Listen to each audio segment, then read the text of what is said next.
Glad to have everybody here for our Thursday night learning, B'nai Yeshurim. And I feel a little bit like we're a Monty Python movie, and now for something completely different. Every week I'm trying to bring something a little unique to you, unique to me. And we're going to learn some Rebbe Nachman today. I know that I tend to lean towards Gemara as my own personal persuasion, but we're trying to do something different. I also want to I got a lot of help from Rabbi Markiz Rubenstein, who is based in St. Paul, Minnesota, who helped me learn some of this text and really helped me understand it and guided me towards it. So I want to give him credit for this Torah, and is really interesting and both something relevant to our world and relevant to Purim. And so that's sort of by way of introduction. Rebbe Nachman was, for those who may or may not be familiar, was a Hasidic Rebbe based in and around of Breslov, which is was a city, a town, and the Breslov Hasidim come from that vein, from his teachings. Rebbe Nachman died very young. There's a really interesting book I read a number of years ago that compares Rebbe Nachman with Franz Kafka, well worth reading, in terms of young Jewish men who had a lot to say, who had very challenging, interesting texts. Do with that what you will. Rebbe Nachman wrote very little down himself. Almost everything that we have, and there's a lot of it. Here's a copy of my copy of Likutei Moharan. Actually, it was gifted to me by my friend Rabbi Markiz Rubenstein, and you can see it's pretty thick. It's like 2 or 3 fingers thick. He's often quoted. He's very commonly quoted. You can see the text on the inside here. We're not going to read it from here, but this was one of many books that are attributed to Rebbe Nachman. Almost all of them were written down by his student Rebbe Natan. And so even though Rebbe Nachman is the source, we sort of hold that it's sort of translated a little bit through Rebbe Natan. Rebbe Nachman was very much focused in terms of joy. Was a major theme of his. It's very likely that he himself struggled with depression. So it's a very interesting way of managing that emotional states that he lived through to have focus on joy as one of the primary ways. His teachings are very deep. We're going to scratch the surface tonight of this text, but his texts are often layered and can be revisited a great many times, because every time you look at it, you'll find something new, a reference or an allusion to something that you may not have noticed. And today will be no different. We're, again, only going to scratch the surface, but I think it'll be interesting nonetheless. Any questions about Rebbe Nachman before we get started? Cool. All right, let's get into it. We're going to learn Rebbe Nachman's Likutei Moharan, which is his main book. And we're learning section, chapter, what have you, 56. Excuse me. And it talks a little bit about this concept of Malchut, which is going to be very relevant for us.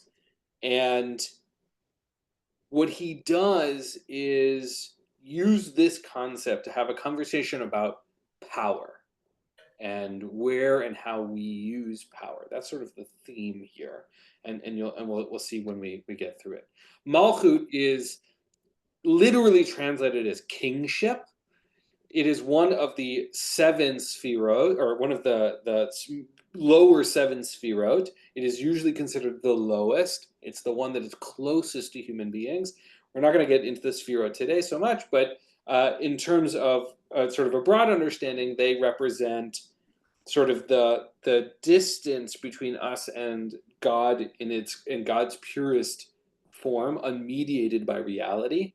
And all of the sefirot represent sort of the way that radiant energy gets to us. The lowest one, the one that's closest to humanity, is considered Malchut, is represented most often by the Shekhinah, God's presence on earth. So those things are sort of play a role. Here, he's going to use the concept of Malchut, holding all of that stuff in the back of your head, as a sense of the way we impact the world around us, a sense of power. And so that's going to be how we understand this term.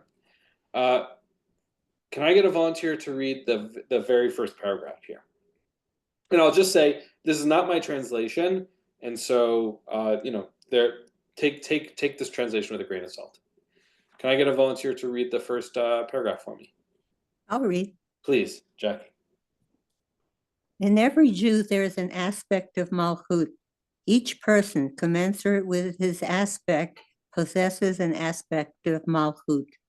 There is one who rules in his home, and one whose rule is broader, and there is also one whose rule is over the entire world, each one commensurate with his aspect of Malchut, corresponding to officers of thousands and officers of hundreds, officers of 50s, and officers of 10s. Amazing. Thank you so much. From Exodus. Exactly, from Exodus. It happens to be from Parshat Yitro, which is going to be relevant for us. So here, what is he saying? He's saying that in every Jew, in every individual, there's the quality, some aspect of us that of Malchut, of kingship, of authority, of power, and that aspect is relative to our station in life, the way we the way we exist in life, and it's not everybody's is the same. And so there's the one who rules in his home, which is to say any individual who has power over their household, right? There are those who have powers over that are broader, like the mayor of your town has more power in terms of geography, broader power. And then there's the one whose rule is over the whole world, right? Someone who might have run a whole country, right? Something like that. Each one of them has their own relative amount of power. And how do we know that this is true? What's his source text?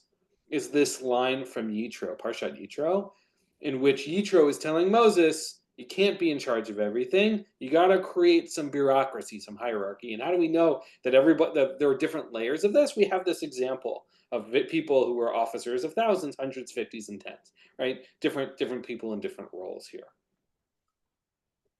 Does that make sense? Yeah? Right? Yeah. We have this sense of power and authority that goes through. Thoughts, questions here? Seems pretty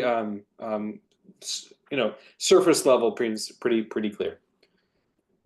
Larry, I'm going to pick on you. Will you read the next paragraph for us? You're muted though.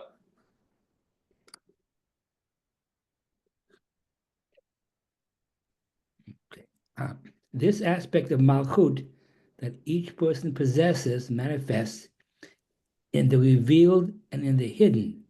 In the revealed, this is the rule each person has commensurate with his aspect, so that his overtly rules these people in accordance with the aspect of Malchut, as explained above. In the hidden, each person commensurate with his aspect also has a hidden aspect of Malchut. That is, even though overtly it appears that he has no rule whatsoever over these people, covertly, in a most concealed manner, he nevertheless rules these people. Their souls are and submit to his rule. And for each person, this aspect of hidden Malchut is also commensurate with his aspect, corresponding to officers of thousands and officers of hundreds. Amazing. Thanks, Larry. All right, so before I share what I think, what do we think this is telling us here? There's a couple of things here. What do we think this means? Well, we are each given responsibilities. Oh, right, so different kinds of responsibilities. Larry and then David. Yeah, I think it also means that sometimes besides overtly the position in life, we have influences. Perhaps we don't realize that, maybe Malchut is not the same thing as ruling somebody, but that we touch other people's lives and they look upon us, and we may not see that we are either their role model or somehow that we have some power over them. We're not trying to exert, but maybe it's still there, some sort of, like he says, some hidden power that because of who we are and whatever, they look up to us, they follow us, something of that nature. Right. We have actually different kinds of power being described here. One, that manifest in different ways. And I think the word influence is a good term to use. Yeah, David. So I'll just say I agree with Larry. The word I was going to use was influence. But I'll also channel Debbie, who's sitting next to me, and say that would it be helpful if we had a copy of the Zohar on one side of this while we're looking at this on the other side, or maybe I should say more clearly some explanation of the Zohar, because this discussion of aspects and hidden aspects, et cetera, and so forth would seem to be informed by that. And I barely have scratched the surface of that and usually get a terrible headache when I try. So Yeah, I think in general that's good advice in terms of Hasidic texts and Rabbi Nachman in particular. I think for our purpose, he's using Malchut in a very literal sense, I guess, as literal as metaphor gets, in the sense that I don't think he's necessarily calling the Shekhinah here. I think he's talking very much about power and authority and kingship or rulership in that sense. But certainly the hidden and revealed, an element that shows up in Purim certainly is true. And this section is tremendously long. We're giving a small selection, parts that I thought might be interesting and fun to read. He talks later on about concealed and then the concealed behind the concealed, which we don't really touch on. So in that case, yeah, you're definitely going to need a commentary or something else. It actually comes from a volume, which I have somewhere behind me, a Rabbi Nachman volume. It comes from a whole set with commentary that's quite fantastic. I don't see it within my eyeshot, but I do have a copy of one of the volumes, not this one, but a different one. Which is to say, he's describing here different kinds of power, right? That there's power that a person possesses in two sort of broad categories, a revealed and hidden power. And revealed refers to something that might be public in some way, a position I hold. It's hard power, if you would use sort of the political science term, right? It's the ability to do a thing because of your position, of your role. If I am a city councilor, I vote on city council positions. Like I have power that's public, that people are aware of, right? If you're a board member at your synagogue, you have power by being on the board. It's a position you hold. It's public. It's revealed in that way. On the other hand, right, we have hidden power, hidden qualities of Malchut that don't show up in that way, but interact out in the world, soft power, if you will, or influence that manifests out and that impacts people in some way. I'm not really sure I love the submit to his rule phrasing, personally speaking, but that we have these different kinds of power that we have access to out in the world. Yes, Shira, please. I was just thinking in terms of Megillat Esther, and it's all over the place. Yeah. I mean, Achashverosh has this much power with his 127 lands, and Esther has to find her power, and Haman craves power, and Mordechai has an intrinsic power and influence, and so it shows up in all kinds of different ways. 100%, and in fact, Rabbi Nachman uses Mordechai as a model for us in an unexpected way. But yes, let's bookmark that, because absolutely, the story that's described in the Megillat Esther is 100% a series of questions about power. 100% it's all about power, the way power manifests, and so 100% that is a lens in which we should be understanding. It goes on to say the following. Sure, will you? I'm going to have you read the next one. 2.1. I want you to. Why don't you read this one here for me? 2:1. Yeah, okay. A person should not make use of his aspect of Malchut for personal gratification and need. Are you listening, Donald Trump? His aspect of Malchut should not be his slave to satisfy his desires. Rather, the aspect of Malchut should be in the aspect of a free man, corresponding to happy are you, O land whose king is a free man.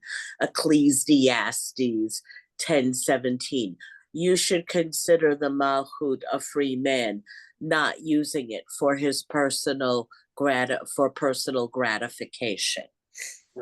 Great. So here we have, right, an instruction, guidance, and you can see we've skipped. We'll have 1, 2, 1, 3, and now we're in 2, 1. So, I'm doing some editing here in terms of what we're seeing here, because he goes into greater details about other things. Here he's telling us, actually, that power, we have to be careful. Excuse me. We have to be aware. We shouldn't use our power for personal gain, but instead to show up in a different mode, which is the mode of a free person, according to this verse from Ecclesiastes, which is an interesting phrasing, right? He doesn't just say to help others, although clearly that's something he would say, but that we have this framework of a free man. And so let's talk about what that is. And we have this phrase from, and I brought the verse from Ecclesiastes. Happy are you, O land, whose king is a free man, and whose ministers dine at the proper time, with restraint, not with guzzling. Which is to say, what does it mean to have Malchut in this mode of restrained power? Not for myself, but for, right, power for purpose, not for self-gratification or ego or id, that we're using the power that we have appropriately. Yeah, David.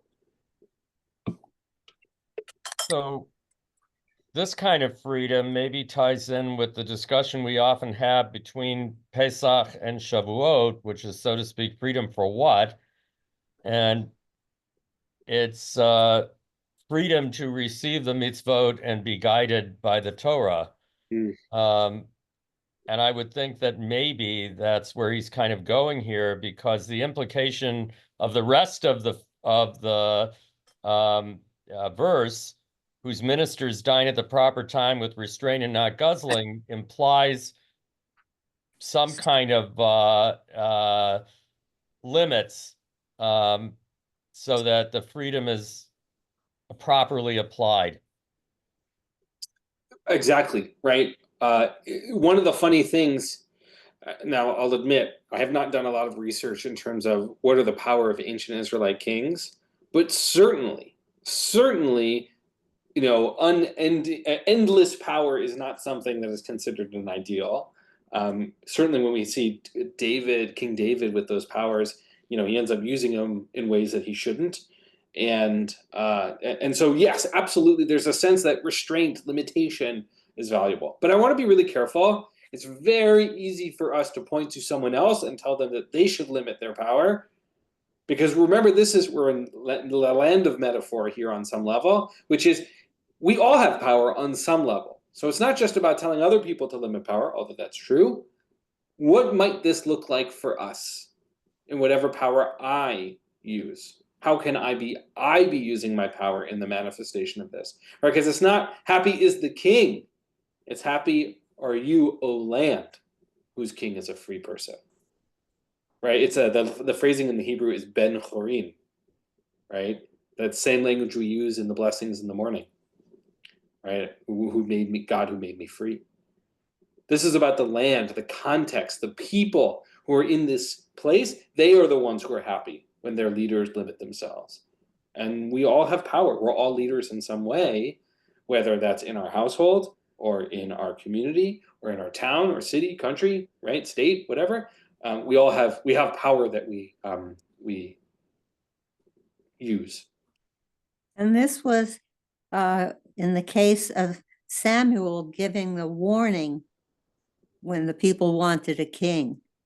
Samuel was warning everybody, beware of the king that exceeds, and have too many wives and too many things that they have.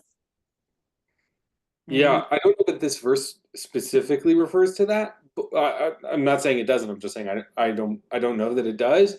But certainly, the prophets were very, very concerned around kingship, and in fact encouraged there not to be kings. It was that Exactly. people wanted leadership using this mode, and that the prophets themselves did not really want that. So that's a really good point as well, David. Yeah. Without belaboring the point, the king initially, and certainly this is true in the ancient Near East, is a military leader. So that's pointing outside, both for defense on the one hand and perhaps conquest on the other. The problem is the king can turn that power internally, and that's where the rubber hits the road, so to speak, in terms of whether there's abuse or not, because it's very difficult to resist a military leader who's after you for some reason. Yeah, 100%. I think, yeah, I think again, where, how, when, why. Excuse me, my drink has bubbles in it. How, where, when, why, how, all of those things about how power is used plays a role. Those are important questions. He moves from here to use Mordechai as an example. Now, he's doing it in a midrashic way by referring to this thing called Mor Dror. This is based on a Talmud text that derives Mordechai's name from this reference in Exodus. It has to do with plants, I don't like spices and stuff. I don't totally remember exactly, which is to say that this is not it's not literally Mordechai, although clearly also is, but we're doing like a midrash on a midrash here in terms of applying this from Mordechai, although Mordechai is actually quite an exceptional example of this. Can I get a volunteer to read This is the aspect of Mordechai? Oh, I wasn't keeping a perfect track of who was reading. Ron, we haven't heard from you in a while. Why don't you read for us?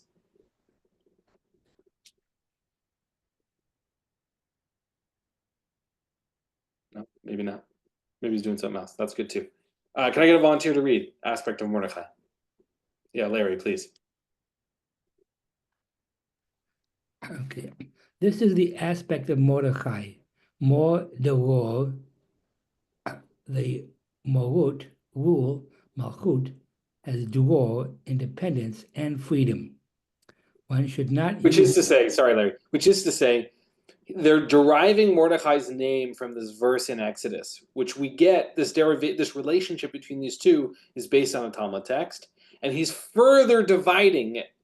That the two words, Mor and Dror, are actually referring to two other words. Morut, right, from like more, like it's not quite teacher, but it's a ruler in this context, right, which relates to Malchut, and Dror, which they're understanding in the context of independence and freedom. I certainly am not a linguist on any level or a Hebraist on any level, so I'm taking this translation at face value. Someone with a greater authority can certainly speak to that more. So he's holding now these two words in relationship to Mordechai, like a couple of layers deep. All right, Larry, keep going. One should not use it for personal gratification and need, but only for God. And the aspect of the Malchut will be God's. He is to use Malchut for serving God. That is, he should caution and admonish all the souls that submit to him. Each and every person commensurate with his aspect of Malchut, both revealed and hidden. Thus, all right, let me pause you there, which is to say, right, kind of what we just heard before. Again, this is the next paragraph, which is we should use our power not for personal gratification, right, but for purpose, to serve God. That God's kingship, God's mastery of the universe, right? Kol ha'olam, right? Bekulo, right? I forget the kvodo, male kvodo, right? The world is filled with God's presence and God's kingship. that kind of thinking, that we should use our power for good, for serving God. And that where we have power, we need to use it around the folks we have power with or over or an interaction with in relationship to for that same purpose. Right? And not just one form of power, malchut, the one malchut, but both revealed and hidden, which is to say our overt power and our influential power. This reminds me of there's a wonderful Talmud that makes this exact same point, which I didn't bring here, obviously, which is to say, by way of example, right? If my neighbor is doing something particularly atrocious, like mowing the lawn at 5 a.m., just kidding, if he's doing something particularly atrocious, and since he's my neighbor, not that I have power over him, but perhaps influence with him, I can go to him and say, hey, look, this thing you're doing, I don't think it's a particularly good choice, right? It's harming me, it's harming our other neighbors, right? I'll give you a better example. It's still neighbor related. I have a neighbor who loves to do like construction projects at 11 o'clock at night. That is not a joke. I saw him do flooring once at 11:30. Couldn't believe it. My neighbor had a newborn. So the question is, what power do I have to ask my neighbor to say, hey, maybe you shouldn't be hammering at 11:30 at night because there's a baby next door. Be thoughtful, be intentional, right? Maybe there's a better time for you to do this. This is maybe a silly example, which is to say I have different layers of power. I don't have any real power over my neighbor. All I have is the request, the influence, the kindness, the relationship, the charm to engage in it. I'll give you one more example, and then we can sort of go on. We have a family friend who always comes home from the grocery store with extra stuff, like free stuff from the grocery store. And you think to yourself, grocery store? Like everything is labeled. Like who gets free stuff from the grocery store? But she always goes and she makes friends and she talks to people and she's engaged with people and she's charming and friendly and kind and she's helpful and people respond to that. So she doesn't have any like authority or power in the grocery store, but through her influence and her kindness, her malchut, hidden malchut in this example, she gets stuff. And she's very generous, so she's always getting it for other people. You know, she came to our house and she had gotten an extra box of matzah. It was for Passover last year. I remember she came in my driveway. She was like, I got extra matzah. It's like this exciting moment. We all have power to influence wherever we can. And here, exactly what we're about to get, Larry's about to read, is we have and can use that power, you know, wherever we are. Larry, why don't you finish the paragraph where it says thus? Thus, if he rules in his home, he must caution and admonish the members of his household. And if he has a broader rule, it is his responsibility to caution more and more people commensurate with his aspect of malchut. Right, which is to say, right, if I'm a leader in a community, that whole community is within my responsibility, right? If I have, if I'm part of a neighborhood watch, right, neighborhood is part of my authority. Community, city, town, layers there. What do people think of this? These two concepts of how our power can and should be used, and sort of let's say grounded for now in our conversation with personal interactions, national politics notwithstanding. I think it kind of shows that sometimes, we have to be aware that we do have this. I think a lot of us maybe don't realize that just, in everyday conversations with people, interactions, sometimes what we do, say, whatever we think may be very innocuous, but actually maybe it resonates with someone. And so that's kind of a hidden power that we don't know. But I like the word admonish and caution the people, so I think it's a two-way. We have to caution and admonish ourselves, but in some ways, maybe that is more responsibility. Admonish other people, I think kind of is perhaps the example that you gave with the neighbors who are not considerate of others. But caution, maybe, I'm not quite sure. I mean, caution them also against doing wrong, but maybe caution them in saying that, to watch out that you have this influence. 'Cause I'm not sure whether caution, how Yeah, is I think the defined. way we can think about it, Larry, because remember, we're already a layer in, which is that we're dealing with the translation. I just thought it would be too much stuff on the page. This is very easily found on Sefaria. I'm happy to make this source sheet available to everyone. I think one of the ways we can think about this is the way that Judaism uses the term rebuke, right? Which is we don't mean it like we're screaming at somebody. It's like we want to help people make tshuva, right? We want to bring people back to the path, and there's lots of ways to do that, and you want to do it in a way that is effective to other people. So that's the way I'm understanding this, which is caution and admonish sort of comes in that context of the Torah's understanding of rebuke and the rabbi's understanding of rebuke, which is like, how can we help people get onto the right path, right? And there's lots of ways to do that, whether it's, there are increasingly aggressive ways to do that, and certainly other ways to do it as well. Yeah, David, please. So let me try this on for size. It may be that what we're saying here is that whether it's hidden influence or explicit authority, that the way we measure, if you will, the good use of that authority or influence is how the person in authority or with influence influences others, or admonishes, perhaps, or cautions is the way this is phrased, those others to also have similar responsibility, so that the effective use of free rule is how much those who are either ruled or influenced also behave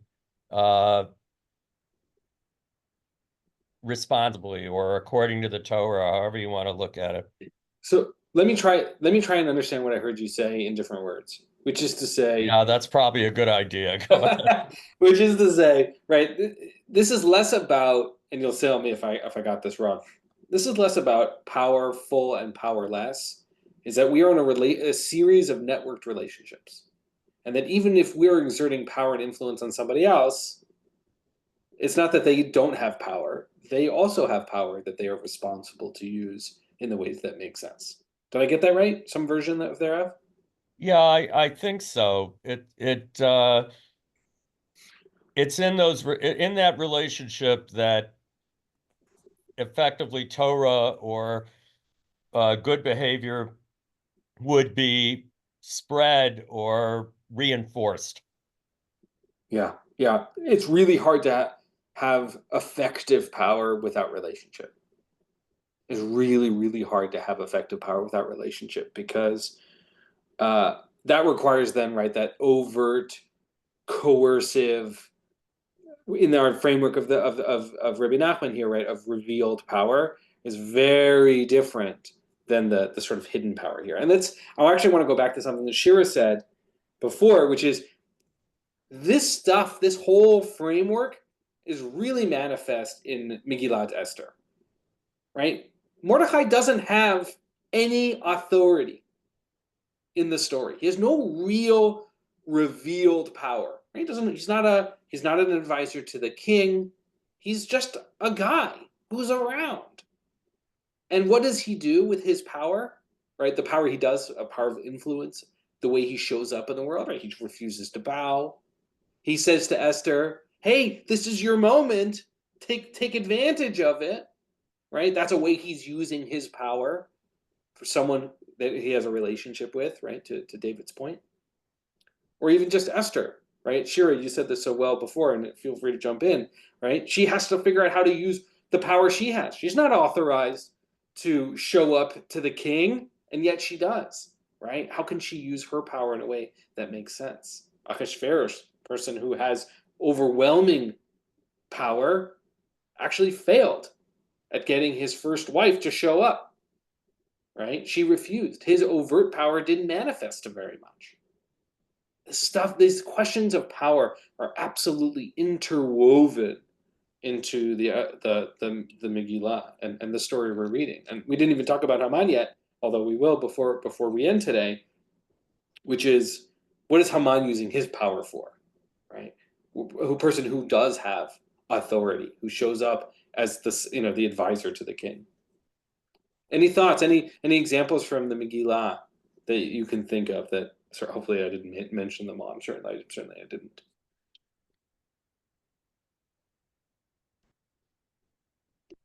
Any other examples that come up for people?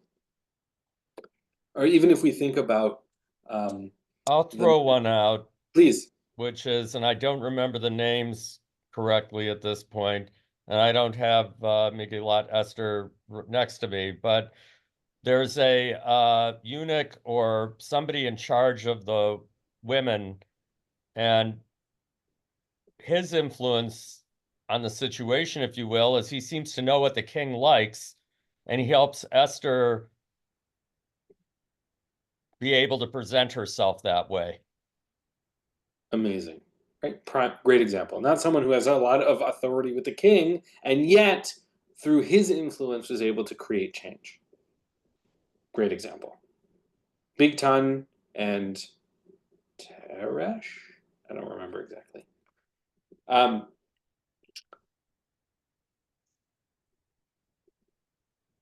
Here's what I want to do. I'm going to read this section about Torah for a second. He goes into this, Rabbi Nachman goes into this in tremendous, somewhat overwhelming detail. And I've just tried to give like two pieces of it, sort of give us a taste. But his point is this, which is that moving from this idea of power to something more practical, he understands that Torah has a revealing, clarifying, focusing power to help us actually pragmatically implement this out in the world. And so the way he says it, understands is, thus, by studying Torah, we draw length of days, which is a topic he had discussed at length, pardon the pun, before, right? This idea that we have great impact over time, I think is the way I'm going to understand it for now. And then merit dot is knowledge and understanding. It's sharpness, if you will, in terms of intellect. That dot and intellect are themselves the life force. Again, he describes this in great detail much before this. As it is written, wisdom gives life to those who possess it. Intellect is the essence of life force, and by means of dot, this clarifying knowledge, focused knowledge, it is possible to come close to and admonish those one's needs to admonish. Which is to say that Torah and studying Torah gives us tools that we would not otherwise have to do this work effectively, to do good with the power we have. Torah is actually a very useful and focused tool. But it cuts both ways. I'm at 316 now at the bottom. The Torah is the life force in all things. Thus it is in all things and in all thoughts, even a sinful thought, word or deed, heaven forbid. The Torah is enclosed there as well, albeit in a most hidden and concealed manner, in the aspect of concealments. He talks about concealed in tremendous detail before this, which I absolutely skipped. Could spend just 6 to 12 hours just focusing on this concept of concealment he gets into, which we're not doing. What he's saying here is really important, which is this isn't an objective good. Power is power, and it can be used for good and for evil. And because Torah has a relationship to power, in his understanding, that means you can use Torah for evil. God forbid. And that we need to be really careful, right? That's what he's saying. Torah is enclosed there as well. Even in ways that are sort of concealed. Again, not getting into concealment here right now. Which is to say, power and Torah is used by us human beings, and we have to be careful to use it for good. That's really important. All right, we have one last paragraph here in this section I brought, and then I have a sort of a interesting ending that we'll get to. Can I get a volunteer to read this Mordechai versus Haman thing? Any volunteers? Okay, I'll take it. Oh, Shira, please.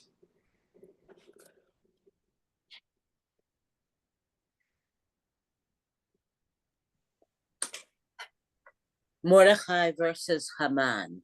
This is because of the Malchut of Haman Amalek is the antithesis of Malchut of holiness. Malchut of holiness is the aspect of the gatherer of all the camps of holiness, whereas Malchut of Haman Amalek, which is Malchut of evil, is the aspect of a gatherer of money as it fortifies itself through the desire for money in order to grab hold of all of the sparks of holiness as explained above. Nonetheless, this does not help at all. All right, I'm going to pause you right there. Okay. Just because there's a lot of information I want to unpack it. Which is to say, right? We said before this this power that we have that we're using malchut as a phrase for is not objectively good or bad. It exists, and it exists in a multitude of ways. Two of which are the malchut of holiness and the malchut of evil. Now, on its surface, we can sort of get the gist here. Which is to say, what is the malchut of holiness? It's those who gather others, who gathers all the camps of holiness, who brings people together for good. While malchut of Haman, malchut of evil, selfishness, gatherer of money. It's for power for its own sake.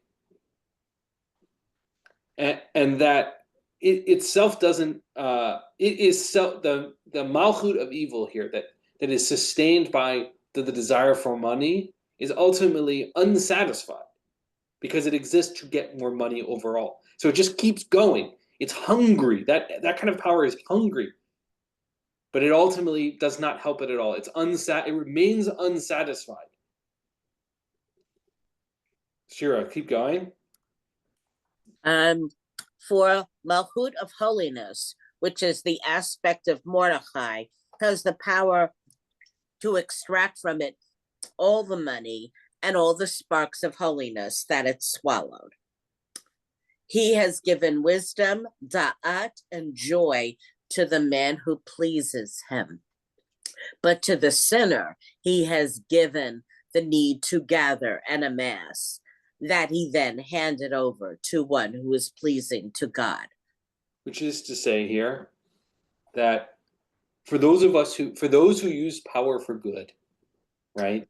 It actually has this power, according to Rabbi Nachman, clearly an optimist, that it has a power to resolve, to not evaporate, but to resolve is the word I really want to come back to resolve this evil power, this evil malchut, such that you can see he uses the verse, right? The sinner has a need to gather and amass, right? The sinner, this malchut of evil is accumulating power and wealth. But what happens to it in the end? It's handed over to the one who's pleasing to God, the one who's using God's, who's trying to do God's purpose on earth, God's goodness, and make that part of the world. And that these things are in conflict, or as we've seen from Mordechai and Haman, and that good will ultimately, I think, what he's saying It here, neutralizes the evil. neutralizes is a great word. It doesn't remove it, right? We can't say the evil, it can still be done, but it certainly helps the moving forward part, the future of it. What do people think about this idea of the malchut of evil? And it feels sort of crazy to hear that phrasing come from Rabbi Nachman, I think. Not these days, it isn't. Fair enough. It does seem like it plays out in the story because certainly Haman is amassing all kinds of things, power, money, etc. And in the end of the day, his whole estate is given over to Esther and Mordechai. So that's literally the result in the story that this paragraph seems to refer. Yeah, it makes me think of the whole thing with the horse, right? What is it you give somebody? And Haman is answering all these things. Great, go give it to Mordechai, right? It's like absolutely, right? It just manifest in the story, absolutely. I want to. So I think there's two things I want to say at this moment. One is the recognition that each and every one of us has power.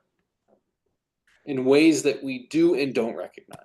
And that I think it's up to us to remember to use our power for good and not to let it go unused, right? To have to not use the influence we have, right? That means calling your lawmakers as an example, right, in a political sphere. But even just talking to your neighbors, your friends, helping your neighbors with their, all of those things add up. That network of relationships that Dave was making reference to, all of that is power we use.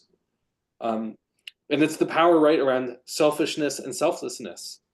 And even in synagogues, we have all been in experiences where people in synagogues, leaders want something for themselves that aren't really for the service of everybody, and vice versa, where people, even though it's not benefiting them personally, know that it's best for the show, right? There are leaders of all kinds, and we have to remember to use our power, because if we don't use it, then we don't get to use it. It doesn't make the world better. The second thing I want to say is this thing.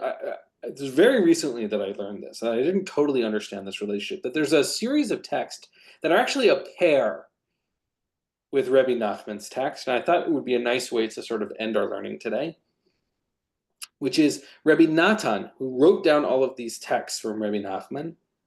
He actually wrote a companion piece of prayers in relationship to all of these sections. And so I pulled out one section of prayer that the translation titled Becoming a Holy Leader, inspired by our learning as a prayer. And I thought, right, we have these prayers on Shabbat mornings and other places where we pray for the government and we pray for the Israeli soldier, whatever thing, every community does it differently.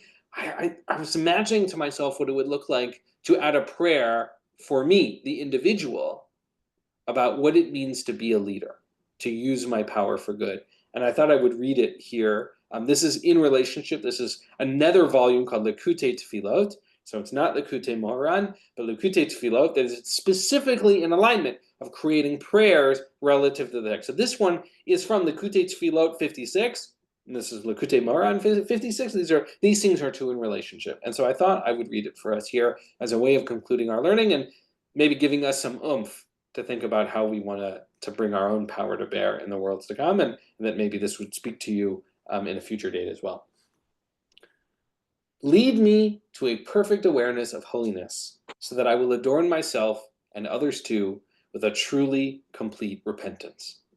By learning the Holy Torah, I will awaken others to repent. Remember, he's using the word repent for tshuva here. Even those people who are very far from me. I will bring them from darkness to light and from the mundane to the holy. Help me to draw life and length of days and years to the quality of leadership that I possess, both implicit and revealed. May I never use my leadership abilities for any selfish purpose whatsoever. May I never exploit them as if they were my servant, but rather treat them with respect, using my leadership abilities only for the sake of your name, only to serve you.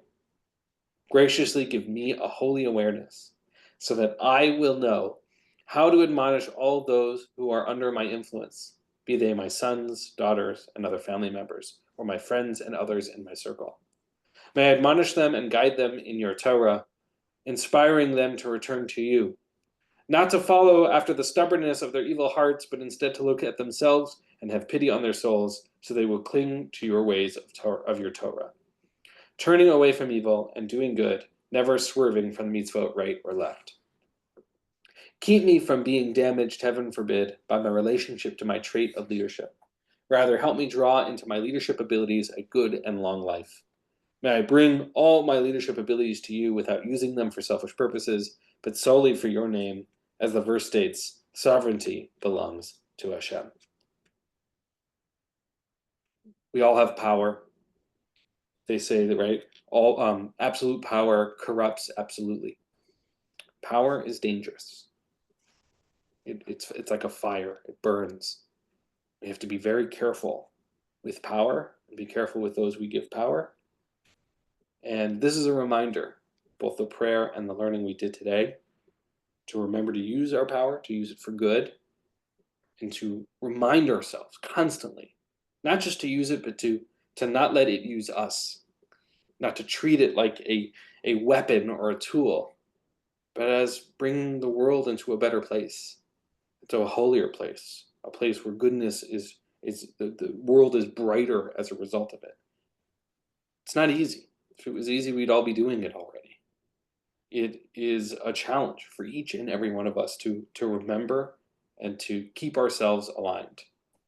That's why tshuva is something we can do every day. That's why we, beat our chests during the Amidah every single day. We've sinned. We could be better.